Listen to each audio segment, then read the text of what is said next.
All right, everybody. My name is Mark Stepp. I am the Chief Innovation Officer here at Realvolve.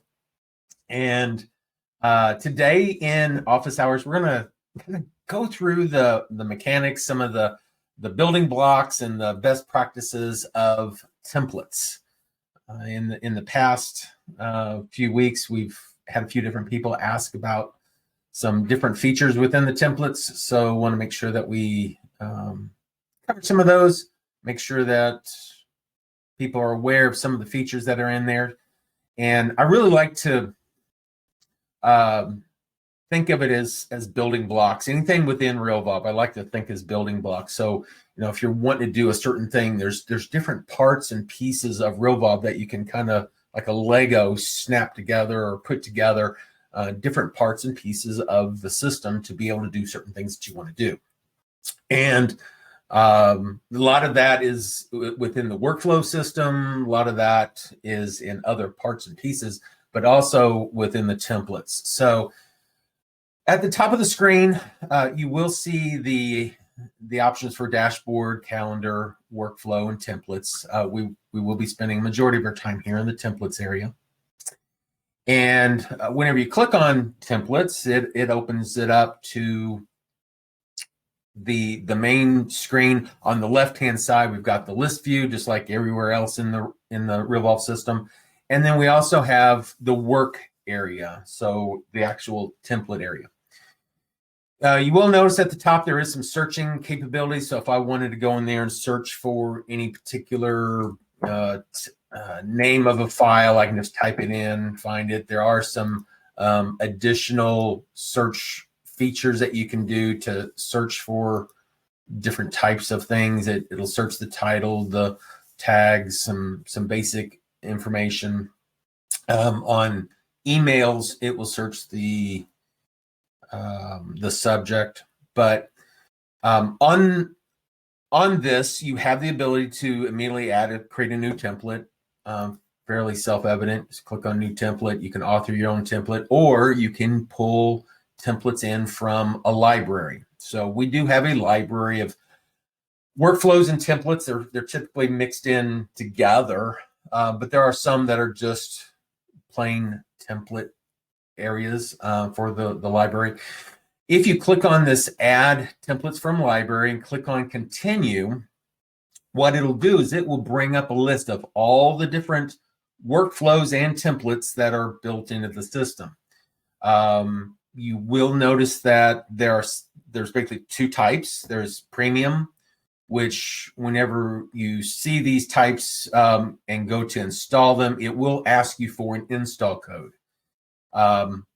Now, premium typically means you've got to get the code from somewhere. Either you purchase it, or if you're part of some kind of coaching program, they may have a library of items that you can download, and they'll give you the code to install them.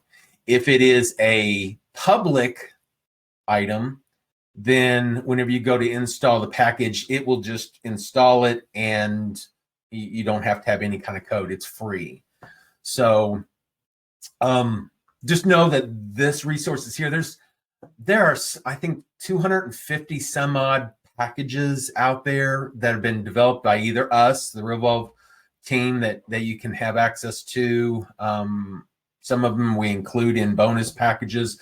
Some of them we do sell, but there's a lot of these where, like Dave Beeson, he sells a package of letters, the e-letter writer, letter writer. These are just templates in them for the most part, but they do have some workflows that go along with them. So like the 7-year follow-up series, there's 84 letters that go out once a month. So the templates are all created for you. All the follow-up and stuff is done within the workflow piece, and you just assign your contacts to a 7-year follow-up. And once a month, every month they get an email through this. Some of these are some standalone or one-off type documents, but lots and lots of templates. In this particular one, there's 202 templates just in this one package. I think he sells them for $99 or something, but you can go to the website to find out more information. But this is one, it is a premium one. You'd have to buy it. You go to install it, you'd enter a code and get it. So there's lots of those, but there's lots of the others that are freebies. But the important thing here to realize is that if you've taken the time to either create your own templates or your own workflows, you can create packages and make those available to other agents and reap rewards from. We don't take anything. It's kind of like an Amazon area where you can just come here and purchase them, but you purchase them through the person and be able to get them. So great resource here for people that want to purchase pre-built workflows or templates. Also a great resource if you are a content creator and want to create content and make available to other agents as well. But just know that those are there as part of the new template, add template from the library.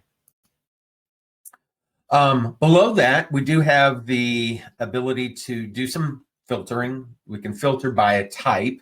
So maybe I want to filter everything by whether it's an email or not. So I can click on the little email filter and you'll see that it's just a little darker. These are a grayish that's darker, and you'll see that it's there. All the items in this list are just emails. I can click on it again to turn that off, and it kind of shows everything. If I click on just the little SMS text message, this is just showing just text messages, same type of thing. At one point in our history, we were able to do Facebook messages, and Facebook would allow us to send messages. They stopped allowing that, but we've retained some of the features in there just for purposes of historical information. So you have that. LinkedIn is the same way.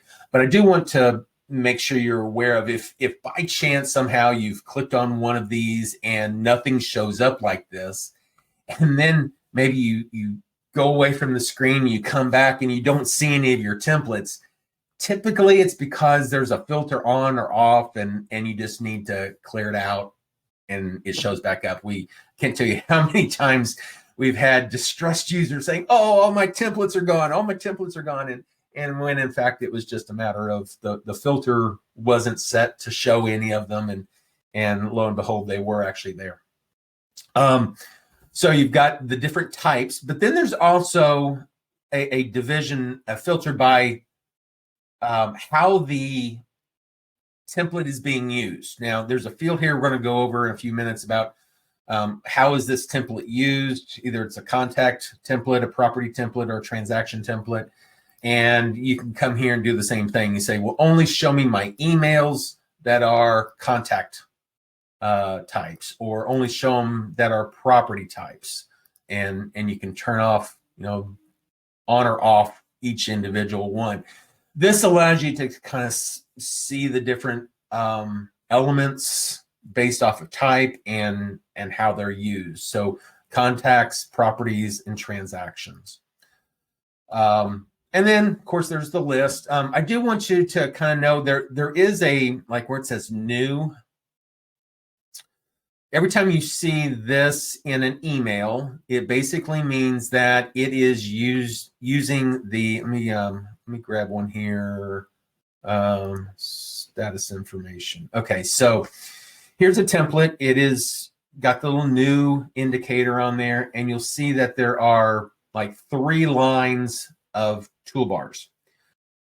So this is our enhanced editor. We've had this for a while, and the goal was to only have enhanced documents. There is another type of template, which is one of the original template editors we had, which we just call the basic editor, which it just has one toolbar, very limited in its capabilities. And whenever you see a template like this, actually, it's really best off that you convert this to the new enhanced template, honestly. We're trying to get away from this. So the way you can do that is if you see that you're on a email that's using just, it's got the single bar here of tools. Along the left-hand side here of your list, there's this little icon here that says convert to enhanced template. So simply click on the button. It will, oh, hang on here. That's interesting. Let me refresh something. Something went wrong there. Try that again. Okay, so I click on the all seller report items. So I can click on the little convert option.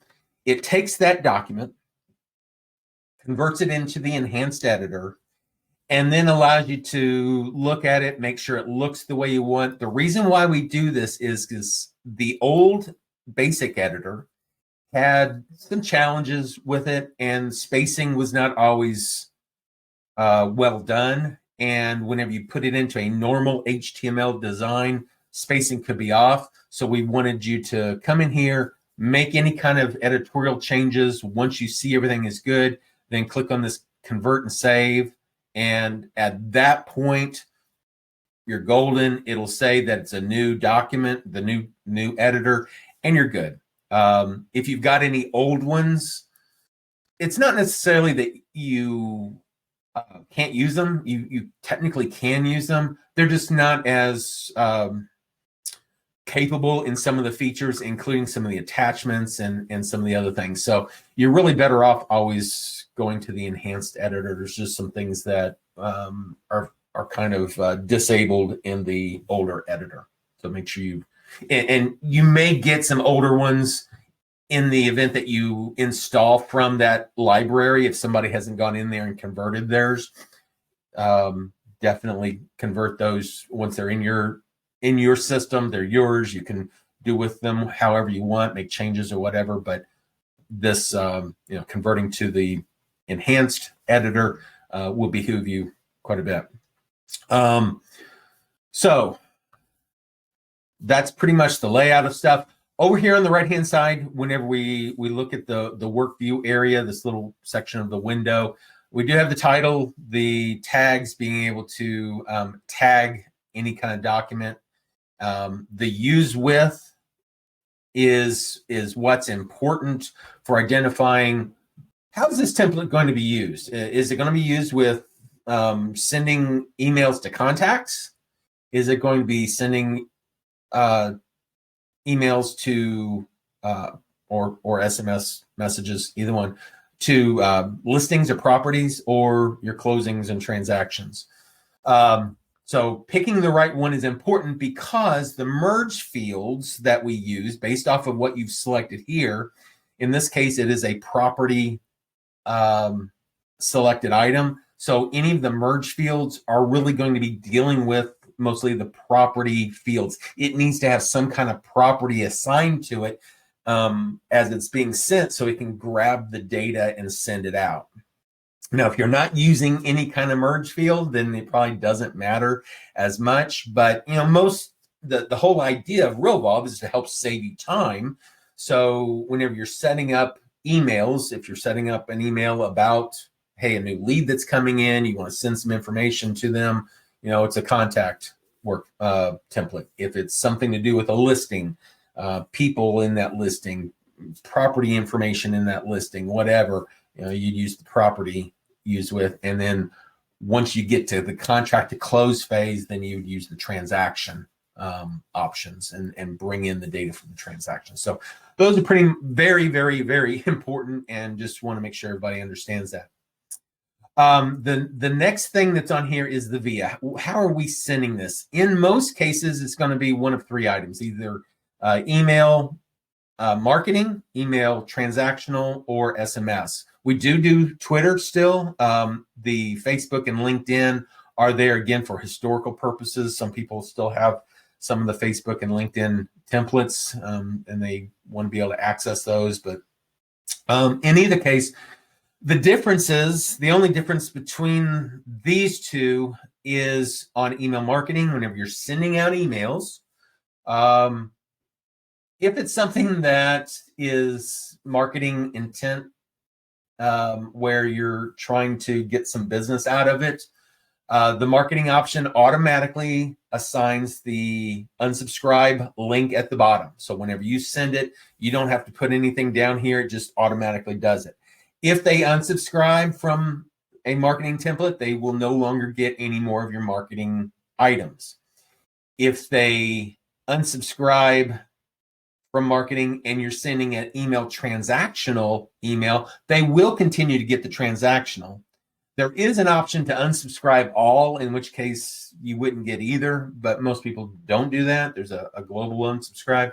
But if you're doing any kind of transactional, like you've got the listing, you're sending out information to your seller, or you're going through the closing process, and you're sending out information to either your buyer, your seller, or other party members in either one of those situations. The transactional really is your best option. There's no unsubscribe option on that, and it allows you to, because you've got a relationship with those people, they wouldn't normally unsubscribe anyway, so there's no need of having that unsubscribe on there. So those are important to know. If we have a SMS, let me grab one of these. So you'll see that the send via is SMS. You'll see that the toolbox, the toolbar itself has gone away. Whenever we're doing anything with SMS, it is typically straight text, no font selection, whatever. It just blasts out whatever text you have. The use width is the same. Everything else is the same. It's just a matter of you don't have any kind of capability to change the fonts and stuff as you're typing. With SMS, there's a limited number of characters that you can send. 1,500 is what we've got set as a max.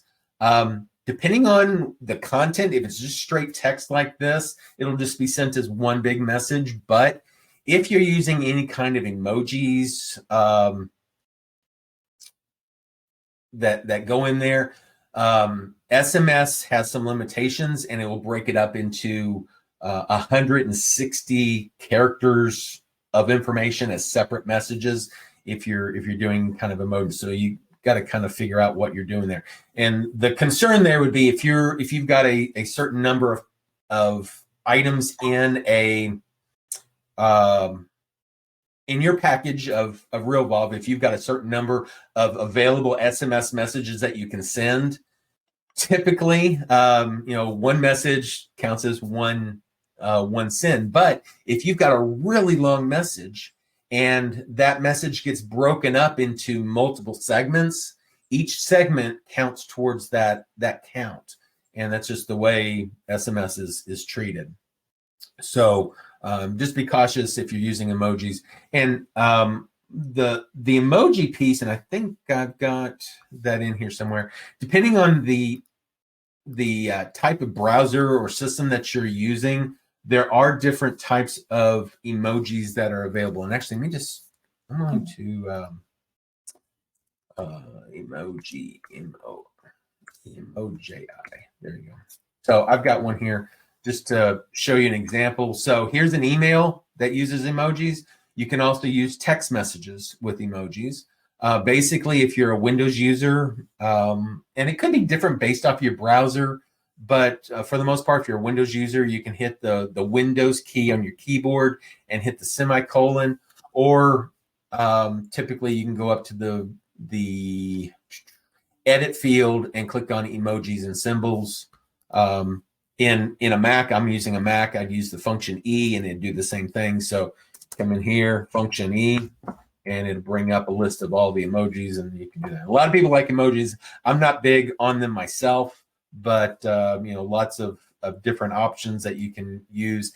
This is actually built into the operating system. It's not part of Realvolve necessarily, but we utilize them. So just know that they're there if you really like to use them, and you can typically use them anywhere. They're actually considered a text element. So if you wanted to put them in an activity title or something like that, you can certainly, we've got some users that do that to separate the different types of elements in an activity. So just know that those are there. So we've got that. So going back to, let me go back here to emails and SMS. Let me just grab one here. On either one of these, whether you're doing an email or an SMS, there is an option here to preview it. So you can kind of preview what it would look like. Of course, text is text. It's not going to give you much. If it's a fancier newsletter or something, it'll do some stuff. If it's got merge fields, and I want to cover the merge fields here in a second. The merge fields will not fill in a preview unless you've got a contact selected and you're actually getting ready to send it, and you can preview it right before you send it, in which case it'll merge those contact elements into the merge fields. So the question is, what is a merge field and how do I use it? Again, up here at the top is going to determine which merge fields are available, whether it's a contact, property, or transaction. And you would simply move your mouse wherever you want to put a merge field. And what I always do is just kind of put in 2 square brackets, bracket, and then it'll bring up a list of available merge fields that you can scroll through and pick. Now, there's a ton of them. There's so many, scrolling through them, finding them is a real challenge, but we have a search feature in this. So after you hit the bracket, you can actually start typing something that you're wanting to search for. So say, for instance, I wanted to do a home purchase date or something like that. So I type in home purchase anniversary. So here, as I'm typing HOMEPU, you can see HOMEPU is highlighted in the merge field itself. So if I wanted to say, the contact home purchase anniversary, I click on that, and then it goes ahead and fills in the rest for me.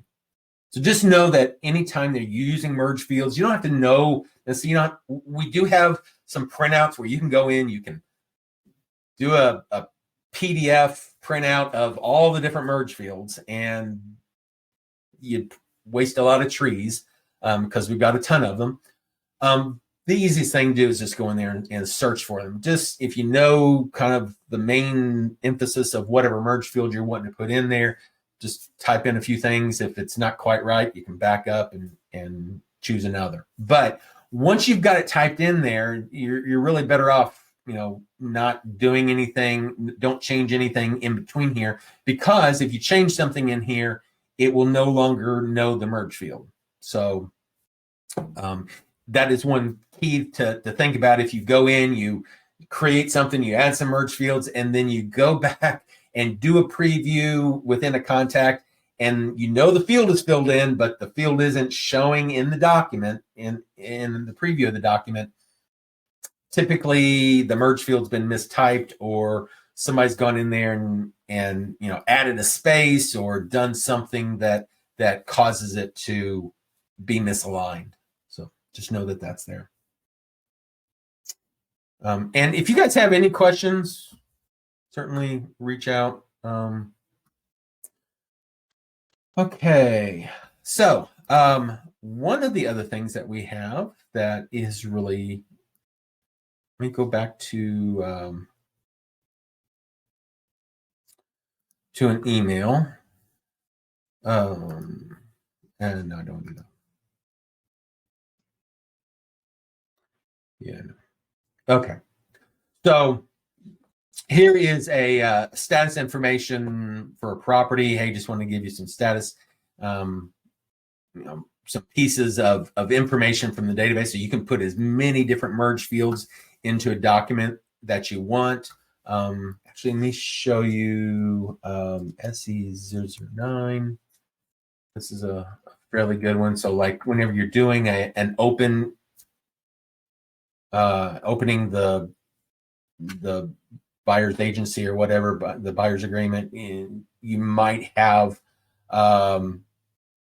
some specific information that you want to share with that person, and it's all detailed within the database, and you don't want to have to go in there and type in each element. This is where, who's your listing agent? Well, there's the two merge fields. There's the seller agent first name, seller agent last name, who's the transaction coordinator first name and last name. Where you're welcome to call seller agent first name, just a message to them, giving them detailed information about who they should call, what they should do, and stuff like that. So you can create some very complex, comprehensive templates that if you were to do this and manually type it, would take 5-10 minutes to do. If you do it multiple times, set up a template, put in those merge fields, and use them over and over again to save yourself a lot of time. The day is lost in 5-minute increments. And Kendall Young told me that several years ago. So I love that saying, is you can make up a lot of time just by saving little 5-minute increments. So just know that those are there. The other thing that as you're doing merge fields, you can, like if there is a certain merge field and you want to bold it or you want to underline it or whatever, highlight it from bracket to bracket, the two ending elements, make whatever changes, and then whenever it fills in, it'll use whatever setting that you've got in there. So normally if you're pasting content in here, if you paste it, say for instance, you put your cursor at a certain place here and you do a Control-V, it will typically paste just the plain text of information that's in there. There is some capabilities for doing other Microsoft Word and HTML, but you've got to really be cautious whenever you're merging content like that you are not merging the font details of that merged text. And whenever you go to preview it, maybe you have different fonts in your document than what you pasted in, and then it looks funny. So just be cautious of pasting in content that isn't the same source, same time. One thing I want to show you, and because I'm using my trainer database, I really don't know that I've got any that actually have any content, but whenever you have a email, we do track whenever you send an email. It identifies, at least if you send it through Realvolve. If you're sending it through your own mail server, it can't do this, at least not yet.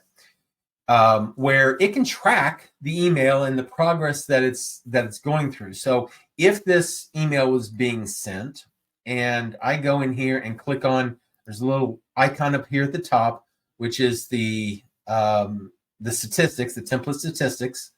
You can click on that and you can see how many of this particular document were delivered, were opened, click-throughs where they have clicked on some kind of link. Did any of them bounce or were dropped for some reason? And the difference there, bounce means there was bad email, it came back, it just wasn't right. Dropped is an element where if you send an email to a particular email address more than a couple times and it bounces multiple times, it'll switch it to a dropped status, meaning I'm not even going to try it. And you need to correct something. So email bounced and dropped are going to be the same. And then deferred or spam, if somebody has marked something as being spam or they marked it as unsubscribed, it'll be deferred. It won't deliver them. So it's there. So you can click on each one of these and you can get a list of everybody in that. Now I don't have any in this particular template, but it'll show the email address of the person, when it was sent and dropped, or spam or whatever, and it'll identify what type it is, whether it was delivered, opened, whatever. And the thing that you should do is, if you're sending out maybe newsletters or something like that on a monthly basis, come in and look at the statistics on those types of documents and see which ones are being bounced or deferred or spam, and dig into that person and see if you can correct whatever it is. Maybe you just need to take them off your newsletter list. If they marked it as spam, they don't want to see it. If it did bounce, you've got a bad email, and it's probably a good time to call them and say, hey, just noticed that email I sent to you bounced. Just want to check, see, if I can get your updated email or something like that. So those are there. Whenever you are sending templates, there is a merge field called signature. And in signature, there's the thing that you can do is come over here in the search field and just type in signature. And you will find, and I've got some extra ones on here, so ignore them at this point, but there are two that are most important. Signature, just the plain signature, and I didn't make any changes. The plain signature is one that it uses the old template editor. You'll notice that it has a just one toolbar, and then we have a signature enhanced, and this is a little bit different, and it has the newer editor in it. And the important part here is making sure that if you're sending out an enhanced template, a template that uses the three toolbars, the better editor, that if it sees at the bottom the bracket signature, is just one merge field for either one of them. But what it does is it looks to see what type of template is it, and if it is an enhanced email, it's going to use the signature enhanced signature. If it's a basic template, it's going to use the basic signature. Or if it is a SMS, it'll use the basic signature. And that's really why you want to convert all your templates, because you'd probably have a different signature for SMS anyway. Typically you won't have a photo and stuff like that on there. So put it how you want for SMS signatures. And then whenever you're sending out your SMS, that's what's going to be sent. And it'll bring it down to just plain text. It'll take out all the font information that goes along with that. Along with signature, we actually have two others, which is called header, which has a header. Same type of thing is used for the basic and enhanced. I need to refresh my screen. I think something's screwy there. We also have a footer, and same type of thing for it. So you can, some people have asked, there's some documents I want to use a certain signature for, and some I want to use a different signature for.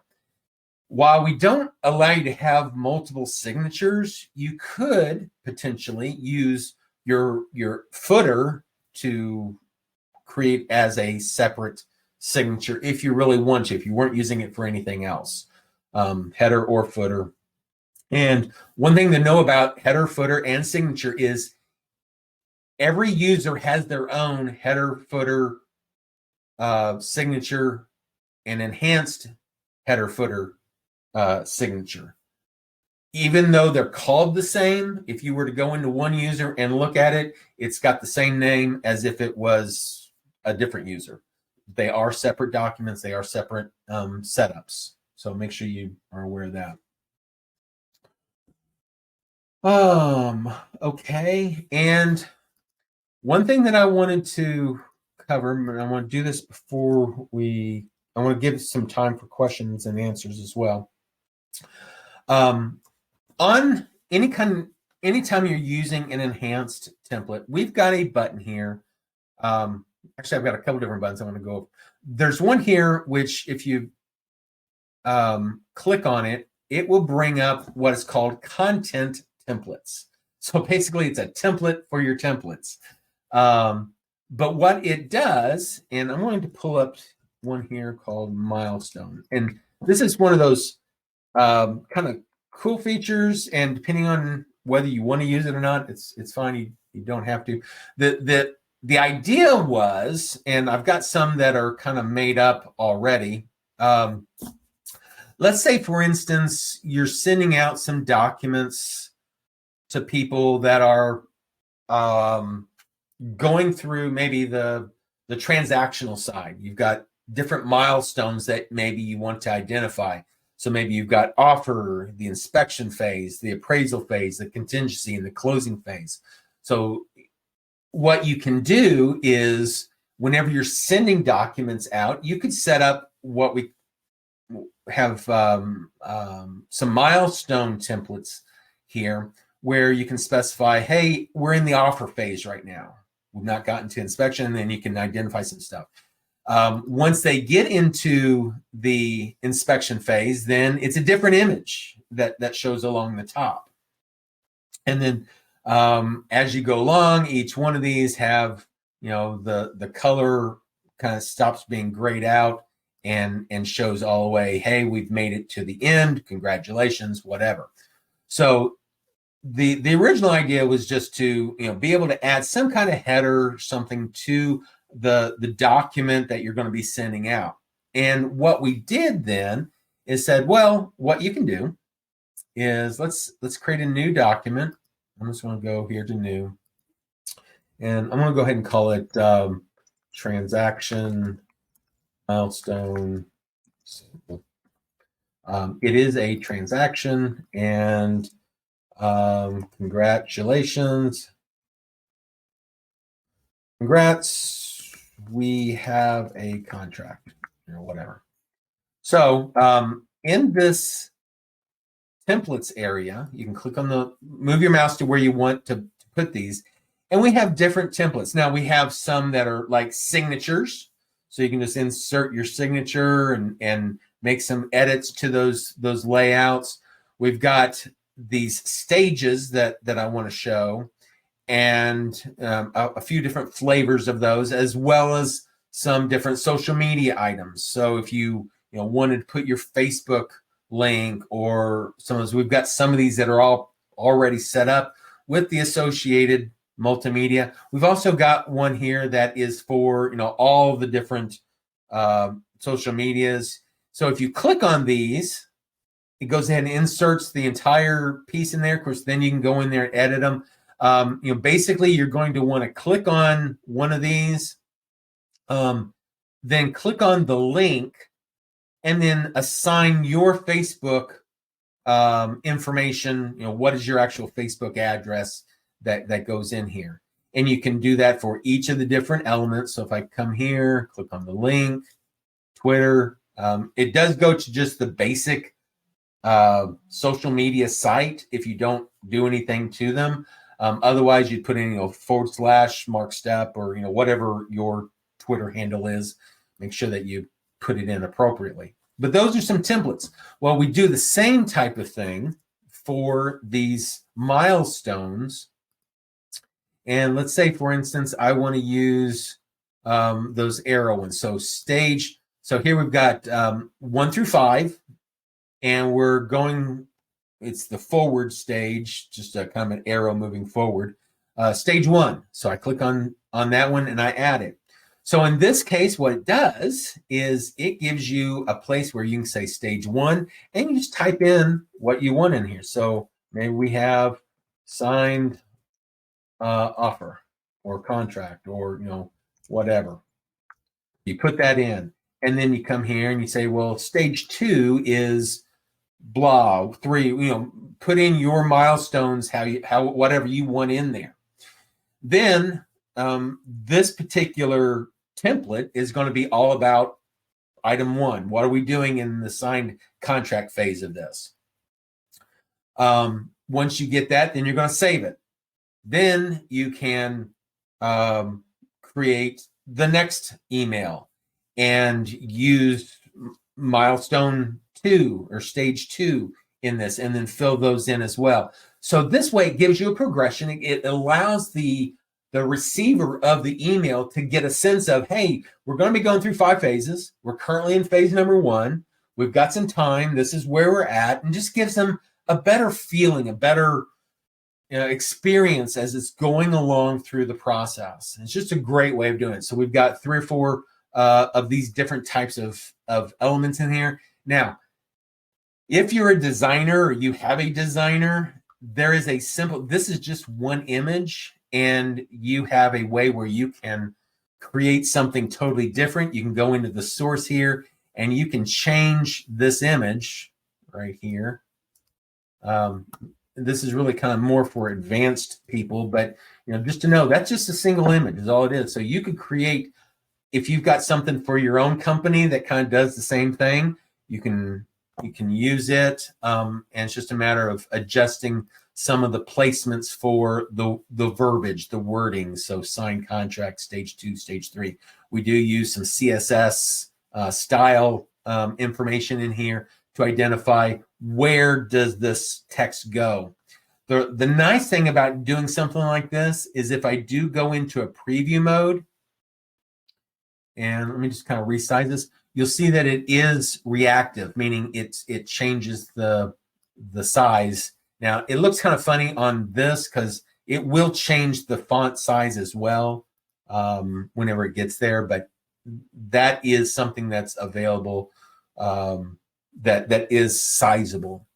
So that's really cool. So I made up some samples of some different ones here. So like, pre-listing, listing, marketing, options that are available. You can just use the circles that are available, the forward arrows. We also have one where you put the actual name of the stage down below, and it uses a kind of a numbering system 1 through 5 that looks like a house or an up arrow thing. So some really cool things that you can use there.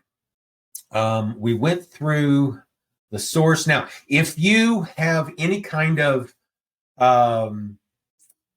designer developer that has created email templates that maybe newsletter type of content and stuff, you have the ability to do the same type of thing.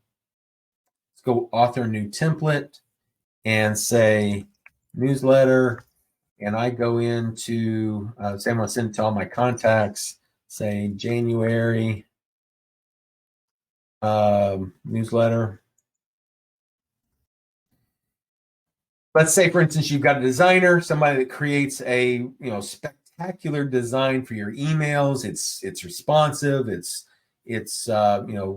looks great. It's got all the content in it.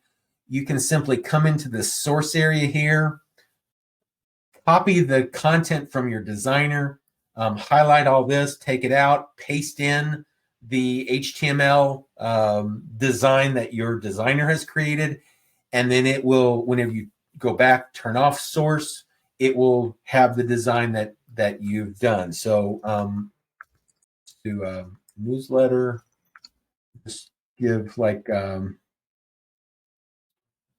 I have any that's got anything filled in? Let me see here. Okay. Here's one. Okay, so here's one that it's just a template kind of layout of some things where you can put lots of stuff in there. Now this is actually using the older editor where you can go in and do the same thing. All the HTML and stuff's in there. You can do the same thing with the old editor. I really wish I had one. I need to load into this account our other one that has here's one. Here's kind of a template one. So you can go in there and create all kinds of really cool looking HTML designed templates, use them for whatever you want, newsletters or whatever, and make that pretty and send them out and have links. And these are the ones where if you're sending them out, use the statistics, find out who's opening them, who's not, and some good content there. One thing I didn't cover, and you may notice it over here, one of the best practices I try to do is if I'm creating a bunch of templates for a given workflow, say, come over here and find CSW. I think I can just do CSW. Yeah. So I've got a bunch of workflows for the, these are the customer service workflows basically just some freebies that we offer for different users for different things, after sale buyer or whatever. But it has this prefix of CSW, just mean they all are part of the one package, so you can prefix them there. Well, you can do the same type of thing with templates. So if I do a search for CSW, it shows CSW, and then this would like buyer after, the follow-up after buyer sale, buyer after sale, BAS, and there's a number on them, just kind of showing, you know, that they go at their, actually these don't have numbers. Some of them will have numbers, some of them won't.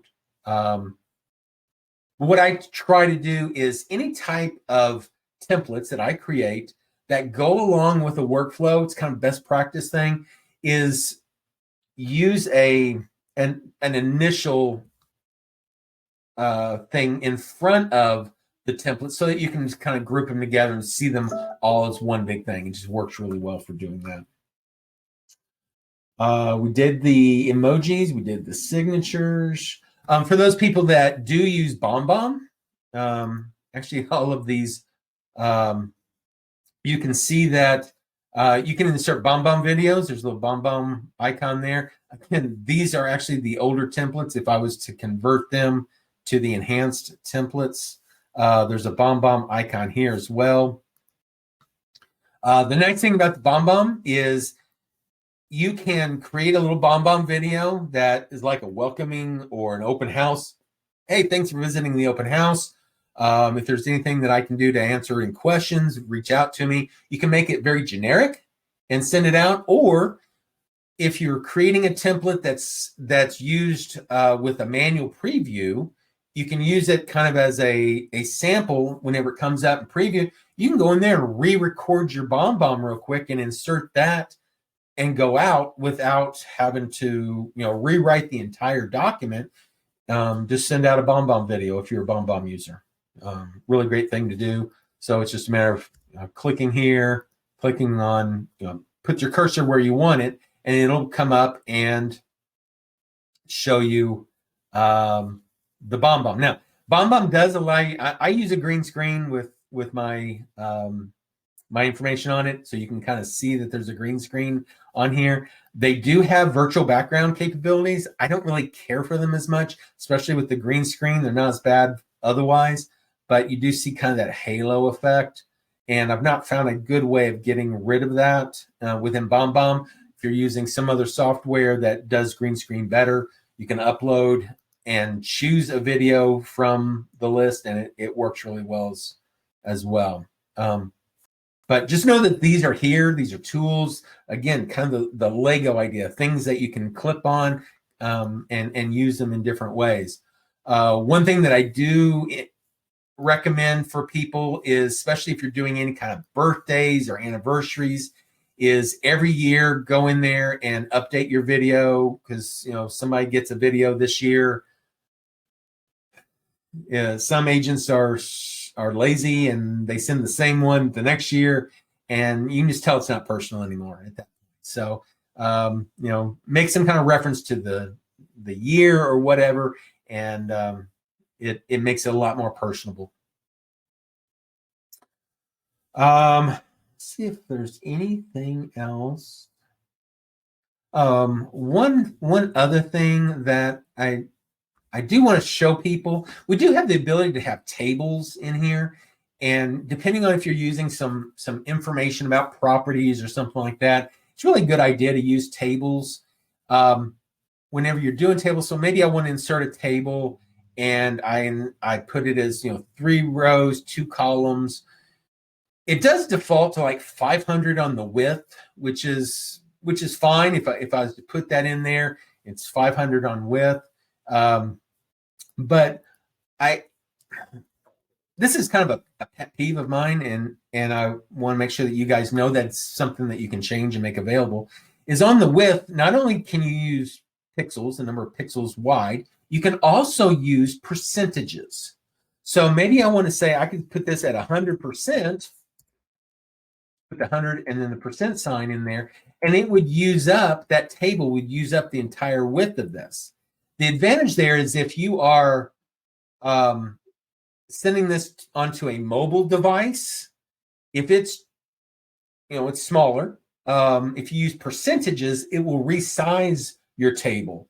If you're using hard numbers, it'll make it extend out and it won't look right. So I typically say everybody, use 100% if you want to use up the entire screen, or maybe you only want to use a fraction of that, maybe 80% of the screen. Maybe you want to align it center, and then you hit OK. So now I've got a different, basically the same size of table there. But if I go to preview this, you'll see that it widens it out based off of 80%. But if I close this up, let me see if I can do this.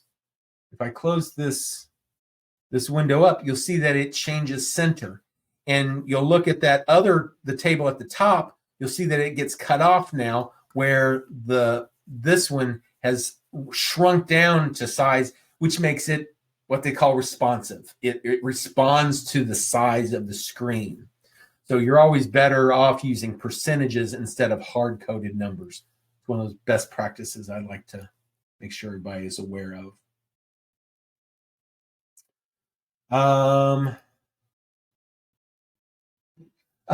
One other thing that some people, I type fairly well whenever I'm not talking and typing at the same time.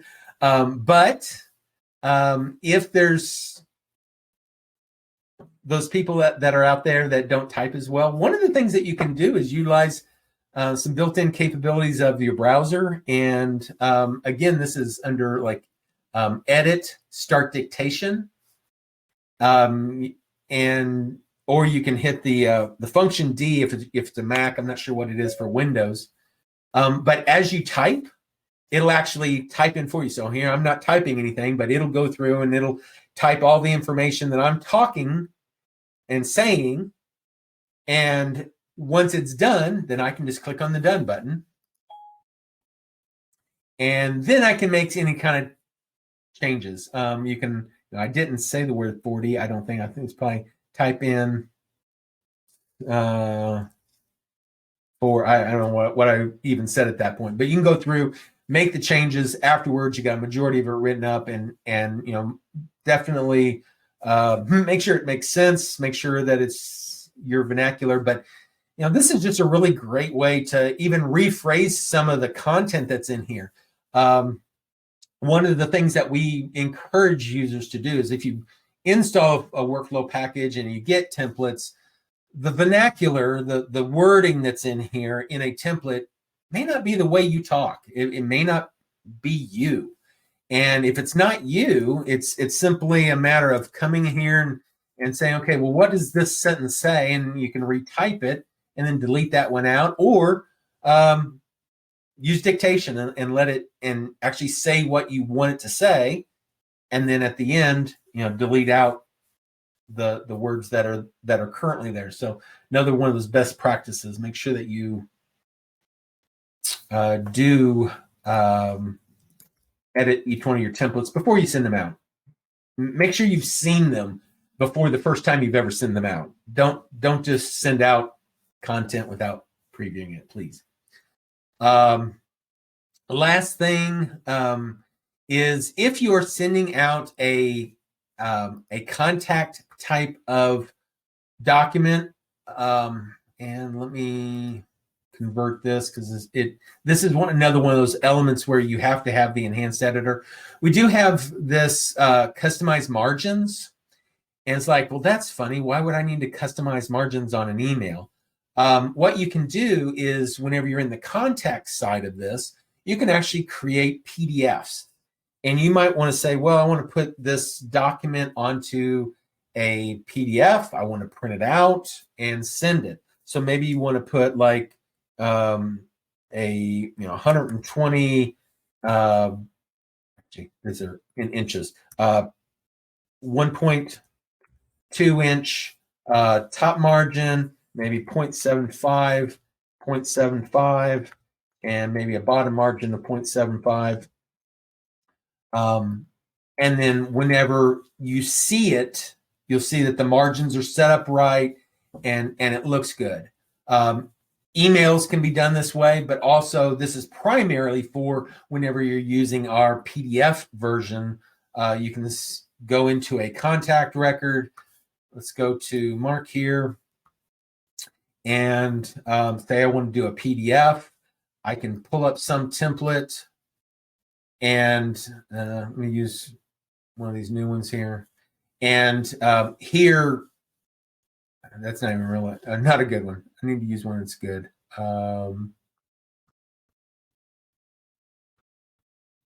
Let's grab something. So whenever I do this, we can click on show preview. So whenever we do a preview, it creates a PDF of this template, and then it'll open it up as an actual template in your system so you can see what it looks like. And then if you've adjusted the margins or whatever, it'll be available. Then you can go in there and print it.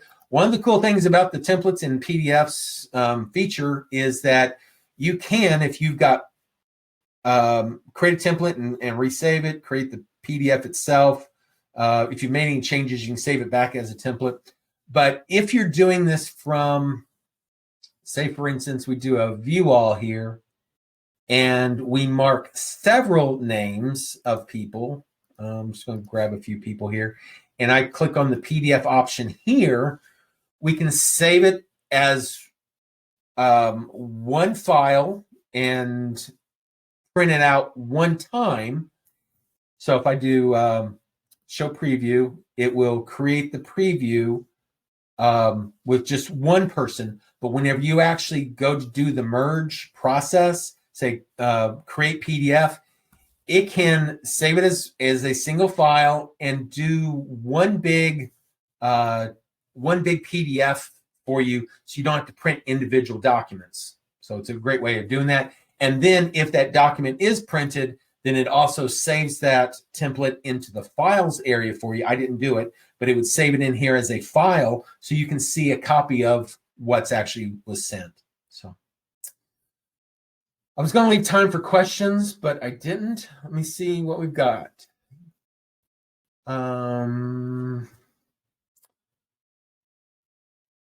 Tammy has several questions. Tammy, if you just want to unmute, we might just answer some quick questions. So